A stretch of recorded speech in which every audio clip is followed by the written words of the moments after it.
মহান আল্লাহ রাব্বুল আলামিন অতীব দয়াময়, অতীব মেহেরবান। এই জন্য আল্লাহ রাব্বুল আলামিন আমাদেরকে চান না আমরা যেন জাহান্নামে যাই। যে কারণে আমরা জাহান্নামে যে শাস্তিগুলোকে ভোগ করব, যে অপরাধের কারণে আমাদের উপরে যে শাস্তি হবে, আল্লাহ রাব্বুল আলামিন রাসূল সাল্লাল্লাহু আলাইহি ওয়াসাল্লামের মাধ্যমে ওই অপরাধের কি শাস্তি হবে আমাদেরকে আগে ফাঁস করে দিই। পরকালের শাস্তিগুলোর কারণ যদি ফাঁস করে দেওয়ার পরে যদি আমরা ওই অন্যায়গুলো করার পরে যদি আমরা জাহান্নামে যাই, পরকালে যাই, আমরা নিজেরা জাহান্নামে নিক্ষেপ করলাম। মেরাজের রাতে জাহান্নামে গিয়ে রাসূল সাল্লাল্লাহু আলাইহি ওয়াসাল্লাম কি শাস্তি দেখলেন। রাসূল সাল্লাল্লাহু আলাইহি ওয়াসাল্লাম বলেন, দুজন ফেরেশতা আমাকে জাহান্নামের দিকে নিয়ে গেল। কি অন্যায়ের কারণে, কি অপরাধের কারণে বান্দা বান্দীদেরকে জাহান্নামে কেমন শাস্তি দেওয়া হয়, এগুলো আমাকে দেখানোর জন্য দুজন ফেরেশতা আমাকে নিয়ে যায়। সামনে গিয়ে দেখি একজন লোক বসা, আর একজন ফেরেশতা বাঁকা একটি লোহা দ্বারা মাথার পেছন দিক থেকে আরম্ভ করে তার সামনের দিকে চিরে তার মুখ পর্যন্ত নিয়ে আসে।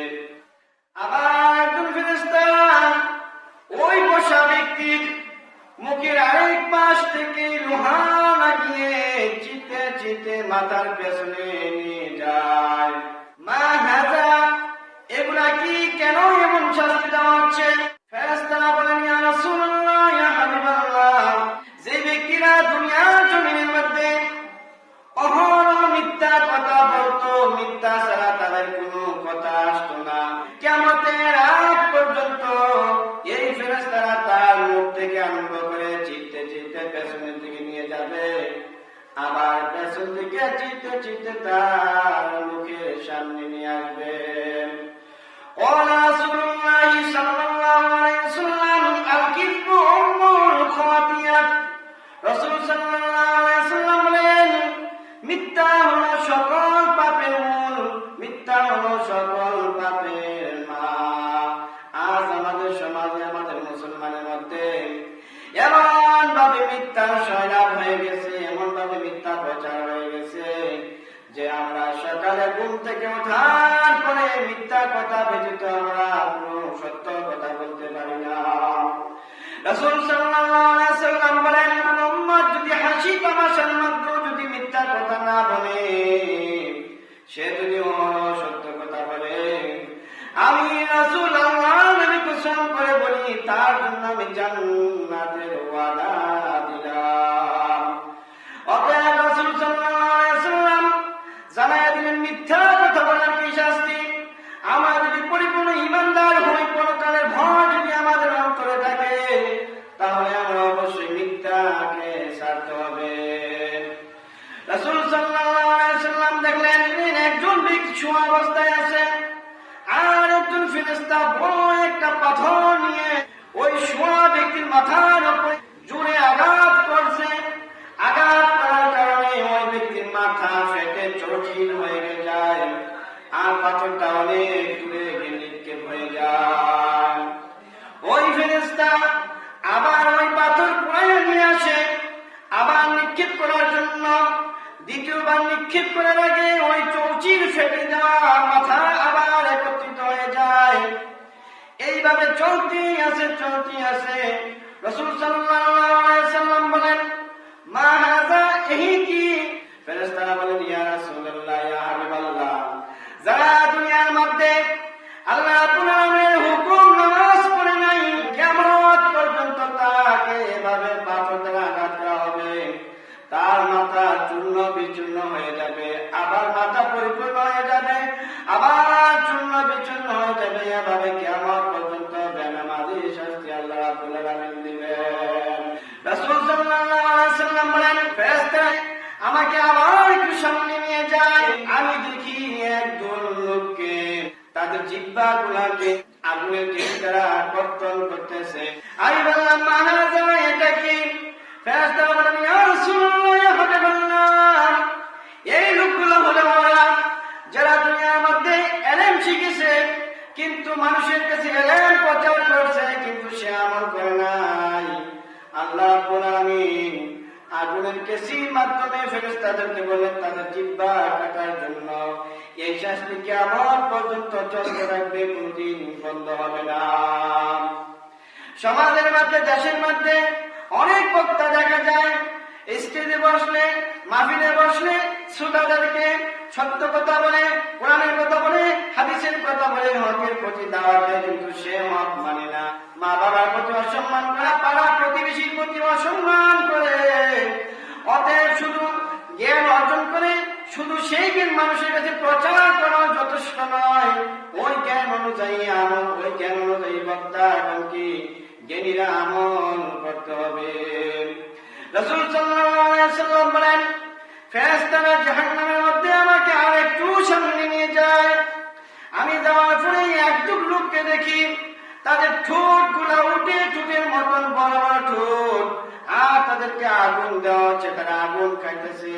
রাসূল সাল্লাল্লাহু আলাইহি ওয়াসাল্লাম বলেন, আমি ইব্রাহিম আলাইহিস সালামকে জিজ্ঞাসা করলাম, ইয়া জিবরাইল আখি মান হাযা, এগুলা কোন কারণ হচ্ছে? জিবরাইল আলাইহিস সালাম বলেন, ইয়া রাসূলুল্লাহ, যারা দুনিয়ার ভিতরে ইতিমের সম্পদ রক্ষণ করেছে, ইতিমের সম্পদ যারা খাইছে, আল্লাহ রাব্বুল আলামিন জাহান্নামের মধ্যে তাদেরকে শাস্তি দিয়েছে। আর দেখা যায় ইতিম যারা হয়ে যায়, তাদের কোনো গুরুত্বপূর্ণ অভিভাবক থাকে না, চাচা যারা থাকে, পাড়া প্রতিবেশী যারা থাকে, ইতিমের সম্পদ তারা লুণ্ঠন করে নেয়, চর্চাচুনি করে তাদের সম্পদ গুলা তাদের নিজের সম্পদের সাথে একাকার করে নেয়। আমরা যদি এই আলোচনা থেকে জাহান্নামের ভয়াবহ আযাব থেকে বাঁচতে চাই, তাহলে অবশ্যই ইতিমের মাল আমরা রক্ষণ করতে পারবো না। রাসূল সাল্লাল্লাহু আলাইহি ওয়াসাল্লাম বলেন, আর একটু সামনে নিয়ে যায়। সামনে নিয়ে যাওয়ার পরে আমি দেখি তুন্দুলের চূড়া যেরকম মুখটা থেকে একবারে ছোট, কিন্তু ভিতরে প্রশস্ত। আমাকে এমন একটা জাহান্নামের গর্ত দেখানো হলো। আমি এই গর্তের দিকে তাকিয়ে দেখি, এই গর্তের ভিতরে জাহান্নামের আগুন ধাও ধাও করে জ্বলছে। জাহান্নামের আগুন যখন ধাও ধাও করে জ্বলা আরম্ভ হয়, একদল লোক জাহান্নামের আগুনের এত ভয়াবহতা, জাহান্নামের আগুন যখন বেড়ে যায় তখন থেকে উলঙ্গ অবস্থা তারা উপরের দিকে লাফ দেওয়া ওঠে। আবার যখন জাহান্নামের আগুন কমে যায় তখন আবার তারা জাহান্নামের নিম্ন স্তরে পৌঁছে যায়। রাসূল সাল্লাল্লাহু আলাইহি ওয়াসাল্লাম বলেন, ইয়া জিবরাইল আখি মান হাযা, হে ভাই জিবরাইল, জাহান্নামের মাধ্যমে এই উলঙ্গ নারী পুরুষ কারা, তাদেরকে কেন এভাবে শাস্তি দেওয়া হচ্ছে? জিবরাইল আলাইহিস সালাম বলেন, ইয়া রাসূলুল্লাহ, ইয়া হাবিবাল্লাহ, যারা দুনিয়ার জিন্দেগিতে যারা ব্যভিচারে লিপ্ত ছিল, জিনাতে লিপ্ত ছিল, পরপুরুষের সাথে আকাম কুকাম করত, আল্লাহ রাব্বুল আলামিন জাহান্নামের মধ্যে তাদেরকে শাস্তি দিতেছে। তারা উলঙ্গ অবস্থা জাহান্নামের মধ্যে নারী পুরুষ হিসেবে চলবো। যখনই আগুনটা একটু বেড়ে যাবে তখন তারা লাফাইতে লাফাইতে উপরের দিকে হবে, উপর দিকে উঠবে, আবার তারা জাহান্নামের নিম্ন স্তরে পৌঁছে যাবে। রাসূল সাল্লাল্লাহু আলাইহি ওয়াসাল্লাম বলেন, জিবরাইল আলাইহিস সালাম আমাকে আর একটু সামনে নিয়ে যায়। আমি দেখতেছি একদল মহিলা তাদের স্তনের মধ্যে সাপ দংশন করতেছে। আমি বললাম, ইয়া জিবরাইল আখি মান হাযা, এই ভাই জিবরাইল, এই মহিলাদের স্তনের মধ্যে সাপ কেন দংশন করে, কি কারণে তাদেরকে এইভাবে শাস্তি দেওয়া হচ্ছে? জিবরাইল আলাইহিস সালাম বলেন, ইয়া রাসূলুল্লাহ, কিছু মহিলা দুনিয়ার জিন্দেগিতে সন্তান জন্ম দেওয়ার পরে নিজের স্বাস্থ্য ক্ষতি হবে সেই ভয়ে তারা সন্তানকে 2 বছর 2.5 বছর স্তনে দুধ পান করায় নাই। তাদের দেহকে পরিপুষ্ট রাখার জন্য আল্লাহ রাব্বুল আলামিন ওই মহিলাদেরকে কিয়ামত পর্যন্ত শাস্তি দিবেন, যারা দুনিয়াতে 2.5 বছর তার সন্তানকে স্তনে দুধ পান করান নাই।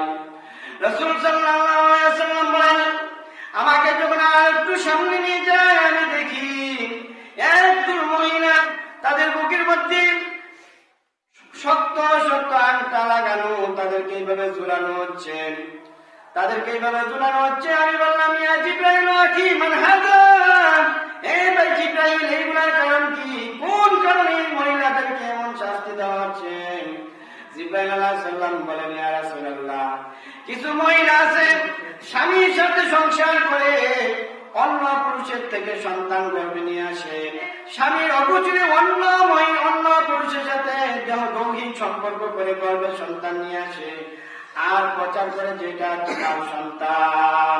এরকম অহরহ ঘটনা সমাজের মধ্যে, দেশের মধ্যে আছে। এগুলো রাসূল সাল্লাল্লাহু আলাইহি ওয়াসাল্লাম বলেন, এইরকম কিছু লোক আছে যে তারা স্বামী সংসার করে কিন্তু অন্য পরপুরুষের সাথেও গোপনে সংসার করে, তারপরে স্বামীকে বলে তোমার ঔরসজাত সন্তান, কিন্তু না, রাসূল বলেন এরা পরপুরুষের সন্তান এনে এই মহিলা স্বামীর গায়ে চাপিয়ে দিত যেটা তোমার সন্তান, আসলে এই সন্তান যার সন্তান।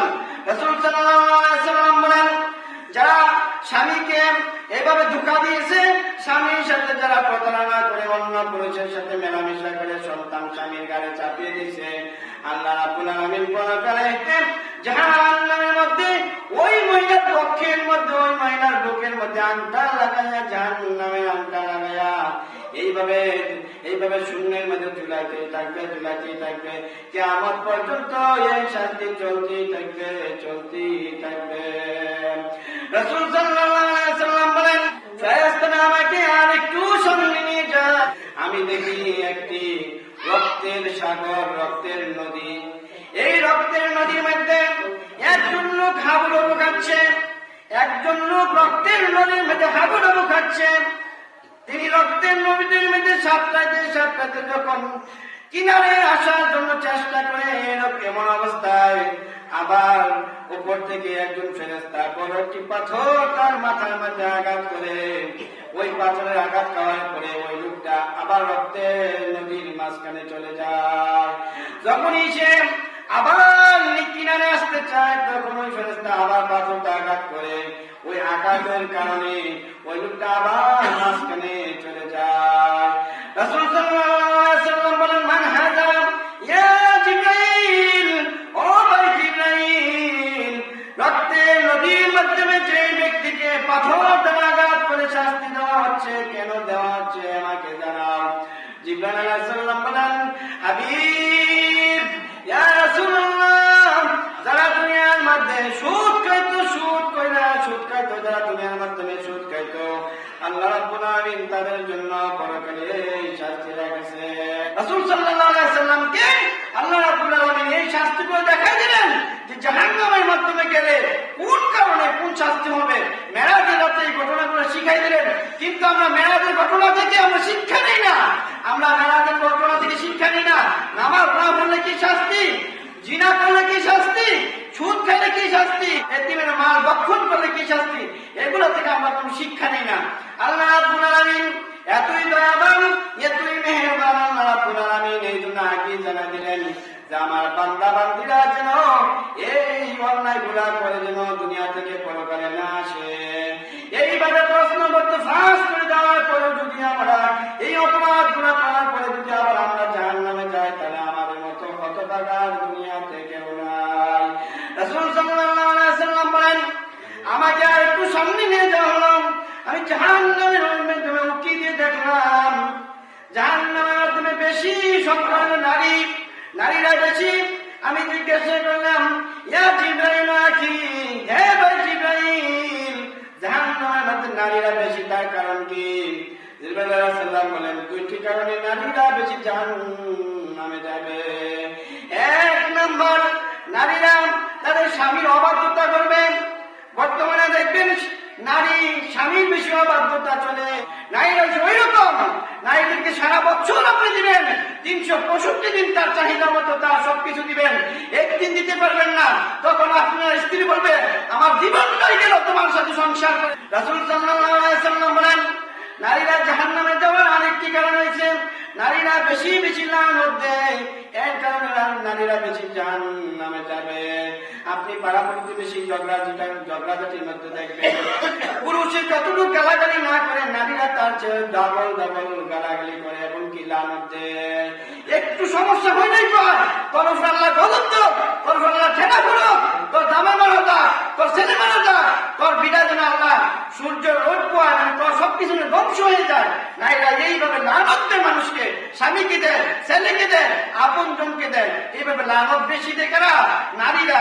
রাসূল সাল্লাল্লাহু আলাইহি হাদিস এইবারে বাস্তব আমরা প্রমাণ দেখতে পাই যে স্ত্রী তার স্বামীর অবাধ্য থাকে বেশি, স্ত্রী তার বেশি বেশি মানুষকে লানত, তার এগুলো থেকে বাঁচার জন্য আল্লাহ রাব্বুল আলামিন এইভাবে জাহান্নামে কি কারণে কি শাস্তি দেওয়া হবে রাসূল সাল্লাল্লাহু আলাইহি সাল্লামকে মেরাজে নিয়ে এই শাস্তিগুলো দেখিয়ে দিলেন। রাসূল সাল্লাল্লাহু আলাইহি সাল্লাম বলেন, আমাকে ফেরেশতারা আবার সামনে নিয়ে গেল। তারপরে আমি দেখলাম একজন লোকের আঙ্গুলে বড় বড় তামার নখ।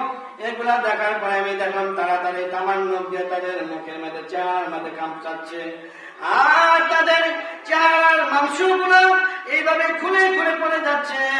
আমি বললাম, ইয়া জিবরাইল আখি, হে ভাই জিবরাইল, মান হাযা, এই কারণ কি, এই শাস্তি কেন হচ্ছে? রাসূল সাল্লাল্লাহু আলাইহি সাল্লাম বলেন, ইয়া রাসূল, জিবরাইল আলাইহিস সালাম বলেন, ইয়া রাসূলুল্লাহ, ইয়া হাবিবাল্লাহ, যারা দুনিয়ার জীবনে যারা গীবত করত, মানুষের দোষ নিয়ে চর্চা করত, আল্লাহ রাব্বুল আলামিন তাদেরকে শাস্তি দিতেছেন। গীবত করার কারণে, মানুষের দোষ চর্চা করার কারণে আল্লাহ রাব্বুল আলামিন পরকালে তার হাতের নখগুলা তামার নখ, বড় বড় নখ দিবেন। তখন সে নিজে নিজে তার চেহারার বস্তুগুলাকে খামচিয়ে খামচিয়ে খুলে ফেলবে এবং কি এইগুলা খেয়ে ফেলবে। এই শাস্তি আমরা আগে থেকে জানা সত্ত্বেও আমরা দেখা যায় মানুষের দোষ গুণ আমরা প্রচার না করলে আমরা শান্তিতে থাকতে পারি না। এগুলো থেকে অবশ্যই বেঁচে থাকতে হবে। এইভাবে অনেক কিছু রাসূল সাল্লাল্লাহু আলাইহি সাল্লামকে দেখিয়ে দিলেন জাহান্নামে গেলে কি কি শাস্তি হবে, এগুলো থেকে আমরা অবশ্যই শিক্ষা নিতে হবে। এইভাবে রাসূল সাল্লাল্লাহু আলাইহি সাল্লাম জাহান্নামের মাধ্যমে এগুলো দেখাতে পারেন। জিবরাইল আলাইহিস সালাম আবার জান্নাতের দিকে নিয়ে গেলেন। যখনই রাসূল সাল্লাল্লাহু আলাইহি সাল্লামকে জান্নাতের দিকে নিয়ে গেলেন, রাসূল সাল্লাল্লাহু আলাইহি সাল্লাম বলেন, জান্নাতের একটি ইট হবে স্বর্ণের এবং আরেকটি ইট হবে রূপার, আর মেশক আম্বরের ঘ্রাণ শুধু জান্নাত থেকে আসতেছে। আমি জান্নাতে যাওয়ার পরে জিবরাইল আলাইহিস সালাম বললাম, জিবরাইল, এই জান্নাতের ভিতরে আমি একজন ব্যক্তির কণ্ঠের আওয়াজ শুনতেছি। জিবরাইল আলাইহিস সালাম বলেন, ইয়া রাসূলুল্লাহ, ইয়া হাবিবাল্লাহ, জান্নাতের ভিতরে যার কণ্ঠের আওয়াজ শুনতেছেন ইনি হলেন আপনার মুয়াজ্জিন বেলাল রাদিয়াল্লাহু তাআলার কণ্ঠ। রাসূল সাল্লাল্লাহু আলাইহি সাল্লাম মিরাজ থেকে আসে, বেলাল রাদিয়াল্লাহু তাআলা বলেন, বেলাল, এমন কি আমল করো আমাকে জানাও। বেলাল রাদিয়াল্লাহু তাআলা বলেন, ইয়া রাসূলুল্লাহ, আমি যা আমল করি সব কিছুই তো আপনি জানেন। রাসূল সাল্লাল্লাহু আলাইহি সাল্লাম বলেন, বেলাল, আর কি গোপনীয় আমল আছে যে আমলটা আমি নবী জানি না, তুমি দয়া করে আমার কাছে সেটা প্রকাশ করো। বেলাল রাদিয়াল্লাহু তাআলা বলেন, ইয়া রাসূলুল্লাহ, ইয়া হাবিবাল্লাহ, গোপন আমল বলতে আমার তেমন কোনো আমল নাই, কিন্তু একটা আমল আছে, আমার যখনই ওযু চলে যায় আবার আমি নতুন ওযু করে তারপরে শুকরিয়া স্বরূপ 2 রাকাত আমি নামাজ পড়ি। রাসূল সাল্লাল্লাহু আলাইহি ওয়াসাল্লাম বলেন, বেলাল, এই আমল তুমি কোনদিন ছাড়বা না। ও বেলাল, আমাকে যখন জিবরাইল আলাইহিস সালাম জান্নাত দেখাইতেছিল তখন আমি দেখলাম জান্নাতের ভিতরে তোমার কণ্ঠের আওয়াজ। ও বেলাল, এই আমলের কারণে আল্লাহ রাব্বুল আলামিন তোমাকে দুনিয়ার থাকা অবস্থা জান্নাতে তোমার কণ্ঠের আওয়াজ পৌঁছে দিয়েছে, বলে সুবহানাল্লাহ। রাসূল সাল্লাল্লাহু আলাইহি ওয়াসাল্লাম এইভাবে জান্নাতের বর্ণনা দিতেছেন। সামনে গিয়ে রাসূল সাল্লাল্লাহু আলাইহি ওয়াসাল্লাম দেখেন একটি নহর। নবীজি বলেন, জিবরাইল, এই নহরটি কি? জিবরাইল আলাইহিস সালাম বলেন, ইয়া রাসূলুল্লাহ, এইটা হাউজে কাউসার। ইয়া রাসূলুল্লাহ, হাসরের মাঠে যখন আপনার উম্মতেরা পানি পানি করে চিৎকার করবে, পানি পানি করে চিৎকার করবে, কলিজা ফেটে যাওয়ার উপক্রম হবে, আল্লাহ রাব্বুল আলামিন এই হাউজে কাউসার রাখছে আপনার জন্য, আপনার উম্মতের জন্য। আপনার যে উম্মতেরা দুনিয়ার জগতে আমল ইবাদতের মধ্যে কোনো বেদাত করে নাই, আপনার আদর্শ মতে যারা আমল ইবাদত করছে, আল্লাহ রাব্বুল আলামিন আপনাকে এবং আপনার এই উম্মতদেরকে হাউজে কাউসারের পানি পান করার সুযোগ দিবেন। রাসূল সাল্লাল্লাহু আলাইহি ওয়াসাল্লাম বলেন, হাউজে কাউসার থেকে একটু পানি যদি কেউ পান করে 40 বছর তার কোনো পানি তৃষ্ণা লাগবে না। সুবহানাল্লাহ। রাসূল সাল্লাল্লাহু আলাইহি ওয়াসাল্লাম আরেকটু সামনের দিকে গেলেন, যাওয়ার পরে দেখেন একজন লোক বড় একটি গাছের নিচে বসে আছে। রাসূল সাল্লাল্লাহু আলাইহি ওয়াসাল্লাম বলেন, জিবরাইল, এই ব্যক্তিকে গাছের নিচে বসে আছে, আর তার সামনে অনেকগুলো বাচ্চা কাচ্চা দেখা যায়। জিবরাইল আলাইহিস সালাম বলেন, ইয়া রাসূলুল্লাহ, ইনি হলেন আপনার পিতা ইব্রাহিম আলাইহিস সালাম। জিবরাইল আলাইহিস সালাম বলেন, ইয়া রাসূলুল্লাহ, এই বাচ্চাগুলো বলে যারা ছোট বড় নাবালক অবস্থা দুনিয়া থেকে বিদায় হয়ে চলে আসে, তাকে কোনো দিনের জ্ঞান দিতে পারে না, ইসলামের জ্ঞান দিতে পারে নাই। আল্লাহ রাব্বুল আলামিন জিবরাইল আলাইহিস সালামের মাধ্যমে ওই বাচ্চাদেরকে দ্বীনি শিক্ষা দিয়েছে, বলে সুবহানাল্লাহ। রাসূল সাল্লাল্লাহু আলাইহি ওয়াসাল্লাম আরেকটু সামনে দিয়ে গেলেন জান্নাতের মধ্যে, গিয়ে দেখে অনেকগুলো মানুষ জমা হয়ে আছে। রাসূল সাল্লাল্লাহু আলাইহি ওয়াসাল্লাম বলেন, ভাই জিবরাইল, অনেকগুলো মানুষ দেখা যায় আনন্দের মধ্যে আছে, তারা কারা? জিবরাইল আলাইহিস সালাম বলেন, ইয়া রাসূলুল্লাহ, ইয়া হাবিবাল্লাহ, যারা দুনিয়ার মধ্যে শিরিক করে নাই, আল্লাহর সাথে ইবাদতের মাধ্যমে আল্লাহ রাব্বুল আলামিনের রুবুবিয়্যাত উলুহিয়্যাতের মাধ্যমে কারো শরীক করে না, শিরিক করে না, শিরিক ব্যতীত যারা আমল ইবাদত করে দুনিয়াতে আসছে, আল্লাহ রাব্বুল আলামিন তাদেরকে বিনা হিসাবে জান্নাত দিয়ে দিয়েছে। রাসূল সাল্লাল্লাহু আলাইহি ওয়াসাল্লাম বলেন, জিবরাইল, তাদের সংখ্যা কত? জিবরাইল আলাইহিস সালাম বলেন ৭০,০০০ লোক। রাসূল সাল্লাল্লাহু আলাইহি ওয়াসাল্লাম আল্লাহ রাব্বুল আলামিনের কাছে কান্না আরম্ভ করলেন, ইয়া রাসূলুল্লাহ, ইয়া হাবিবাল্লাহ, আমার উম্মতের মধ্যে ৭০,০০০ লোককে তুমি জান্নাত দিয়ে দিবা যারা শিরিক ব্যতীত ইবাদত করবে, আমল করবে। আল্লাহ, আমি চাই এই সংখ্যাটা তুমি আরো বাড়ায় দাও। আল্লাহ রাব্বুল আলামিন তখন ডাবল করে দিলেন। রাসূল সাল্লাল্লাহু আলাইহি ওয়াসাল্লাম আবার কান্না আরম্ভ করলেন। আল্লাহ রাব্বুল আলামিন আবার ডাবল করে দিলেন। তারপর আল্লাহ রাব্বুল আলামিন বলেন, হাবিব, আপনি আর কান্না করবেন। দুনিয়ার মধ্যে যারা আমার ইবাদত করবে আর আকীদার মধ্যে শিরিক করবে না, ইবাদতের মধ্যে কোনো শিরিক করবে না, আমি আল্লাহ রাব্বুল আলামিন ওয়াদা দিলাম আপনার উম্মতরা শিরিক ব্যতীত আমল ইবাদত করে পরকালে আসবে, তাদের সবাইকে আমি বিনা হিসাবে জান্নাত দিয়ে দেব। সুবহানাল্লাহ। দেখা গেছে আমলের মধ্যে শিরিক, কথাবার্তার মধ্যে শিরিক, আমরা শিরিক করতে করতে আমাদের জীবন সব আমল ইবাদত ধ্বংস করে দিচ্ছি। আল্লাহ রাব্বুল আলামিন বলেন, ইন্নাশ শিরকা লাযুলমুন আযীম, শিরিক হলো সবচেয়ে বড় অপরাধ। যারা শিরিক করে তাদের আমি কোনো আমল ইবাদত কবুল করি না। আমরা অবশ্যই শিরিক থেকে বেঁচে থাকতে হবে। জান্নাত জাহান্নামের মাধ্যমে অনেক ঘটনা আল্লাহ রাব্বুল আলামিন রাসূল সাল্লাল্লাহু আলাইহি ওয়াসাল্লামকে এগুলো দেখাই দিলেন, এগুলো থেকে আমরা শিক্ষা নিই না। মহান আল্লাহ রাব্বুল আলামিন বলেন, সুবহানাল্লাযী আসরা বিআবদিহি লাইলান মিনাল মাসজিদিল হারামি ইলাল মাসজিদিল আকসাল লাযী বারাকনাহু লিনুরিয়াহু মিন আয়াতিনা ইন্নাহু আস-সামিউল বাসীর। আল্লাহ রাব্বুল আলামিন বলেন, এই মেরাজের ঘটনা এত বড় আশ্চর্যজনক ঘটনা, মানুষ বিশ্বাস করতে চাইবে না। এই জন্য আল্লাহ রাব্বুল আলামিন সুবহানাল্লাহ শব্দ দিয়ে আরম্ভ করলেন, লিনুরিয়াহু মিন আয়াতিনা ইন্নাহু আস-সামিউল বাসীর। আল্লাহ রাব্বুল আলামিন বলেন, আমার বান্দা মুহাম্মদ সাল্লাল্লাহু আলাইহি ওয়াসাল্লামকে সব কিছু আমি দেখাই দিলাম। আমার নিদর্শনগুলো, কোন ইবাদত করলে কি মন জান্নাত পাবে, কোন অপরাধ করলে কি শাস্তি হবে। অতএব এই মেরাজের ঘটনা থেকে আমরা এই শিক্ষা নিতে হবে, অপরাধের কারণে জাহান্নামে কি শাস্তি আল্লাহ আমাদেরকে দিবেন, ওইগুলো থেকে আমরা শিক্ষা নেই না, এগুলো থেকে আমরা জানতে চাই না। আলেমরা এগুলো বলে না বিস্তারিত ভাবে, খালি কিচ্ছা কাহিনী বলে, যে কিচ্ছা কাহিনী কোরআন হাদিসে নাই, এমনকি বেদাতে এমন শিক্ষা দেয় মেরাজ উপলক্ষে না। সঠিক আলেম কিছু দুনিয়ার মধ্যে এখনো আছে, সঠিক আলেম যদি না থাকতো তাহলে দুনিয়া কেমন হয়ে যেত। এই জন্য আমরা এমন একটা অবস্থা পড়ে গেছি, যখন জমিনের মধ্যে আগাছা এমন ভাবে উঠছে, এমন বেশি আগাছা হওয়ার কারণে যেটা জমিনে আপনি ফসল ফলাচ্ছেন, ওই ফসলের বীজ গাছ আপনি পাইন না খুঁজছা। বর্তমানে এত আলেম আছে দেশের মধ্যে, এত আলেম, যে আলেমগুলা কোরআন হাদিসের সঠিক কথাগুলো বলে না, শুধু খালি ভুলভাল বলে, মিথ্যা কিচ্ছা কাহিনী বলে, বিদাতে আমল শিক্ষা দেয়। এই জন্য আপনাদের কাছে সঠিক যে আমলটা, ওইটা আপনাদের কাছে ভালো লাগে না, পছন্দ হয় না। মনে করেন যে উনি কি বলে, জীবনে প্রথম শুনলাম মা বাবার আমল থেকে, ছোটবেলা থেকে দেখতেছি মেলার মধ্যে কত আমল, কত রোজা, কত নামাজ, রাসূল সাল্লাল্লাহু আলাইহি ওয়াসাল্লাম কোনটাই করেন নাই। কোনো রোজা নাই, কোনো নামাজ নাই, এগুলা যারা করছে বেদাত করছে, আসলে আমাকে অবশ্যই জবাবদিহি করতে হবে। আমাদেরকে এই মেরাজ থেকে শিক্ষা হলো, মেরাজ থেকে নামাজ পেয়েছি, কি কি অপরাধ হলে কি কি শাস্তি হয়, এগুলো আমাদের শিক্ষা দিয়েছেন। আমরা এগুলা ধারদারি নাই, অবশ্যই এগুলা থেকে শিক্ষা নিয়ে আমাদের জীবনকে পরিশুদ্ধ করতে হবে। রাসূল সাল্লাল্লাহু আলাইহি ওয়াসাল্লামের আদর্শ মতে আমরা জীবন